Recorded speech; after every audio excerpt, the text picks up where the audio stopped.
भाई ये यूपी में ही संभव है। हम आजमगढ़ लगता है चाचा, आजमगढ़, हम आजमगढ़ में हैं और यहाँ पर एक पति जो अपनी पत्नी की मौत की सजा काटता है जेल में जाकर, पुलिस नहीं ढूंढ पाती है पत्नी को क्योंकि वो मान लेती है कि पत्नी मर गई है। उसके बाद सजा काटकर पति वापस आता है और अपनी पत्नी को ढूंढ लेता है और अब वापस से वो फिर से मुकदमा करते हैं। मुझे बेवजह जेल में बंद रखा गया है ये सारी चीजें। तो ये दीपू भैया हैं, ये अपनी इन पर आरोप था कि इन्होंने अपनी पत्नी की हत्या की है और जिसकी ये सजा काटते हैं। सजा काट के जब वापस आते हैं तो पता चलता है कि पत्नी ही जिंदा हो गई। भैया पूरी कहानी बताइए कि आप पूरा सजा काटे, बाद में पता चला पत्नी जिंदा हो गई। हमें तो पता ही था कि उसको भगाया गया है, लेकिन हमें आरोप लगाया गया कि हम मार के और अपहरण करके हत्या कर दिए हैं। हमारी सास और मंगरू द्वारा, ससुर और हमारी पत्नी का जो मामा निरंजन है। हाँ, फिर क्या हुआ? ये मुकदमा कब हुआ आपके, मतलब आपके ऊपर एफआईआर कब हुआ? कौन से महीने, कौन से साल हुआ? 2019 में। 2019 जी। हाँ। 20 तारीख को। हाँ। और 9वां महीना में। अच्छा जी। और गिरफ्तारी हुई मेरी उसी दिन जिस दिन भागी थी दोपहर में। एक बार पहले भी भाग चुकी थी और सुलहनामा भी मैं दिखाया था थाने पे, लेकिन थाने पे ही सुलहनामा हुआ था, बस मुहर साइन नहीं लगा था थाने पर का। हाँ, और उसके बाद भी नहीं कोई माना और हमें गिरफ्तार करके जेल भेज दिया गया और 11 दिन हमें थाने पे रखा गया था। जी। तो सिर्फ आपको नहीं, आपके पूरे परिवार में जो लोग थे सबको उठा? जी, सबको उठा के बैठाए थे थाने पे। हमारा ही चालान किए थे और दरोगा जी और 2 लोगों का, भाभी जी का और पिताजी का विवेचना प्रचलित में कर दिए थे नाम डाल के। हाँ। तो फिर कितने दिन आप जेल काटे? 13 महीने। 13 महीने। जी। 2021 में मैं आया हूँ, 2020 में बंद हुआ था जनवरी में, और फरवरी में मेरा वहाँ से क्या बोलते हैं, हाई कोर्ट से जमानत मिली हमें। जी। तो जमानत पे बाहर है? जी, जमानत पे आए हैं। अच्छा। हाँ, और उसमें मेरा खेत और गाड़ी और जितना भी व्यवस्था था और दर दवा मेरे पिताजी का, मेरी माँ का दिमाग उसमें हाफ हो गया। आप घर पे गई होंगी आप। जी। हाँ। सारा सिस्टम हमारा ख़राब हो चुका है। हम कैसे कमा खा के रोजी रोटी चला रहे हैं। हाँ, हमारे साथ खिलवाड़ किया गया है। तो आपको पता था कि पत्नी जिंदा है? जी, हम बताए भी थे, बहुत प्रयास किए, लेकिन हमारे तो फिर जब आप जेल से निकले जेल तो कैसे ढूंढे उनको? जेल से निकले तो हम मुकदमा दर्ज किए इन लोगों के खिलाफ 156(3) पे। हाँ। लेकिन उसमें उसी के बीच में हम प्रयास भी किए और बहुत मेहनत किए, और उस मेहनत में हमारे सहयोग चंद्रशेखर यादव हमारे हल्के के उस समय थे और उनको पूरा विवरण हमने बताया था और बारीकी तौर से उनको देखा और वहाँ भिंड जिला से प्राप्त कर लिए। हाँ। तो ये प्रशासन के लोग ढूंढे कि आपके अपने प्रयास से ढूंढी गई? हम अपना भी प्रयास किए थे और उसमें मदद चंद्रशेखर यादव की थी। कौन है चंद्रशेखर? वो उस समय हमारे हल्के के दरोगा थे। अच्छा, दरोगा जी। जी। हाँ। तो जब आप इतने दिन जेल, अभी मैं सुन रही हूँ कि आप लोग दूसरा अपनी तरफ से एफआईआर वगैरह की हैं, उसमें क्या लिखा है आपने, क्या मांग है आपकी? मांग इसी में है कि हमारा तो बहुत कुछ बिक चुका है, हम रोड पे हैं और उसमें मांग यही है कि इन लोगों का यही हरकत है, इन लोगों को दोबारा चांस नहीं मिलना चाहिए ऐसी, और किसी के साथ ऐसा गुजरे कि जो हमारे साथ गुजरा है। और 13 महीने में एक दिन कैसे मर मर के काटा हूँ जेल। हाँ। अच्छा, मारपीट वगैरह, मतलब पुलिस की तरफ से टॉर्चर वगैरह? हरिंदर दरोगा हमारे 11 दिन थाने पर बैठाए थे और 11 दिन टॉर्चर किया गया हूँ। देखिए इस पर निशान अभी भी है उसका। मैं बताता कि मैं झूठ कैसे बताऊंगा कि नहीं आप, मैं यहाँ मारा हूँ वहाँ गाड़ा हूँ, कैसे बताऊंगा जब मैं वो काम ही नहीं किया हूँ। जी। तो बोलते थे बता दो मार के कहाँ रखे? हाँ जी, यही बोलते थे कि बताओ कहाँ पे मारे हो, कहाँ से भगाए हो। जब मैं मारता भगाता तो मैं घर पे रहता, ये पहले बताइए। मेरा उसमें कोई दोष नहीं है, वो अपने आप गई है और मेरा पैसा गहना सारा इन लोगों का खेल है। मेरी सास और मंगरू और मेरी पत्नी का जो मामा है, सबका ये षड्यंत्र है। इन लोगों का यही पेशा है। आप जाएंगी तो खुद पता लगेगा कि आप मुकदमा, मैं बताया था कि 2 मुकदमा दर्ज हुआ है उसके अपने लड़की के ही सुलह में किया था, एक लोग मेरी बिरादरी में, और उसको फंसाया था, फंसा के 76 लिखवाया है। हाँ, कि लड़की किसी और का पेट में लगा दिया उसको। ऐसे से पूरा मैं ड्रामा बताया था, लेकिन उसका कोई नहीं सुना। एक तरफा 13 महीने की जेल और एक मानसिक पीड़ा इनको और इनके पूरे परिवार को उठानी पड़ी, वो अलग। उसके अलावा और संपत्ति, जो जमीन वमीन थी वो भी बेचा गया आप लोगों को? संपत्ति मेरी बिक गई है। 5 बिस्सा खेत था वो भी बिक गया, और गाड़ी वैगनार थी वो भी बिक गया, और गन्ने गाड़ी थी मैं भाड़े पे लेके चला रहा हूँ, दिखा दीजिए। मैं कैसे रोजी रोटी चला रहा हूँ। मेरा सब कुछ छीन गया है। मेरा भाई का जो दिल्ली में काम चल रहा था उसमें मेरे ही चक्कर में, बचाने के चक्कर में सारा वहाँ का सिस्टम खराब हो गया। कैसे कैसे वो चला रहे हैं। बच्चे थे पढ़ने लिखने, उनके सारा पढ़ाई लिखाई बंद हो चुका।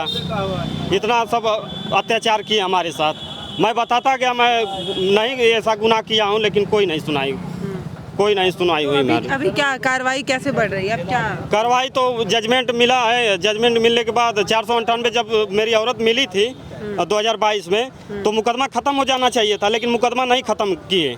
मुकदमा 498 चलता रहा और 364 का जो धारा लगा था कि हत्या करके गायब कर दिए हैं। दरोगा के सामने आपकी पत्नी वहाँ पेश हुई? जी, थाने पे दरोगा साहब लेके आए थे और गवाही करके उसको भी छोड़ दिया गया। उसी समय कार्रवाई करना चाहिए था। इतना लापरवाही हो रहा है हमारे साथ कि उस समय गिरफ्तार करके डालना चाहिए था, लेकिन जो अपराधी है वो घूम रहा है बाहर और जो निर्दोष है उसको अंदर कर दिया जा रहा है। यही तो हाल है। तो मिल गई, उसके बाद क्या हुआ?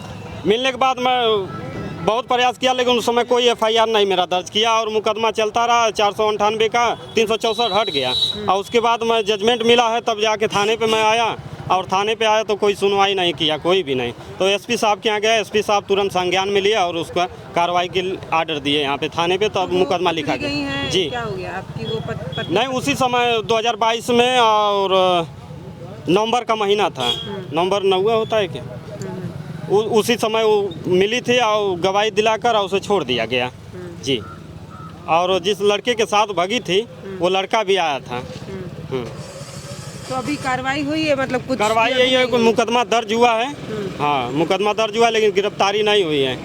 हाँ, देखिए इनका चेहरा आप ध्यान से दिखाइए। कहते हैं ना कि जो लोग निर्दोष होते हैं उनके चेहरे पर लिखा नहीं होता है, इनके चेहरे पर भी नहीं लिखा है कि ये निर्दोष हैं, इसीलिए ये एक तरीके की टॉर्चर से गुजरते रहे।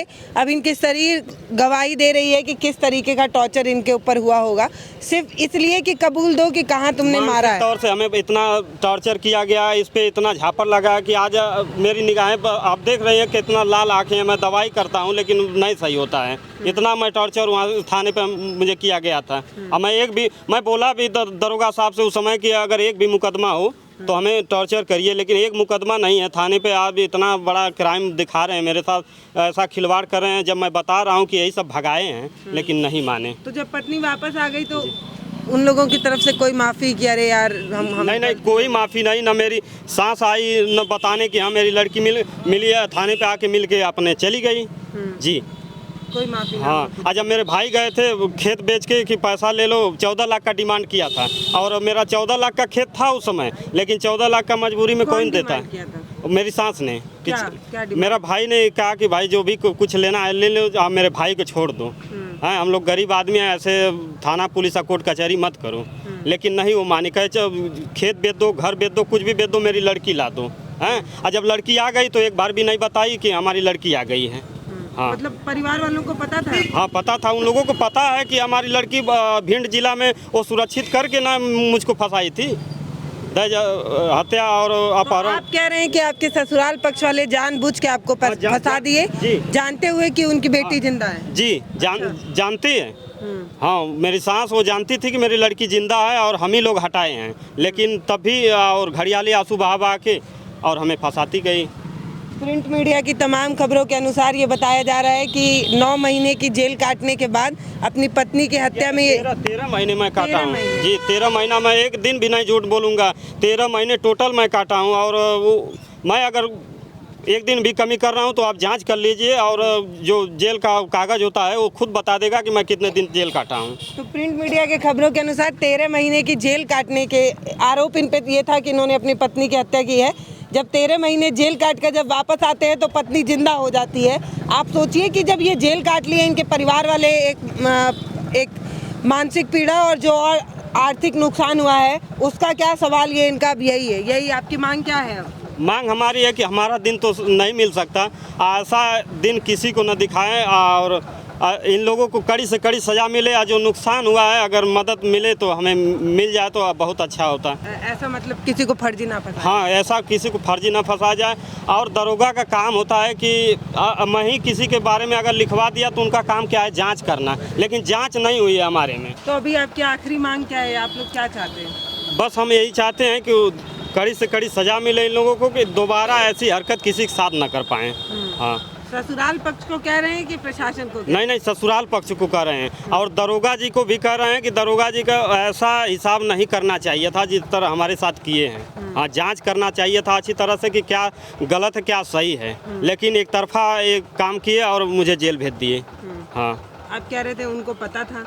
हाँ, पता जरूर था, पता तो उनको जरूर था कि ये लड़की जिंदा है।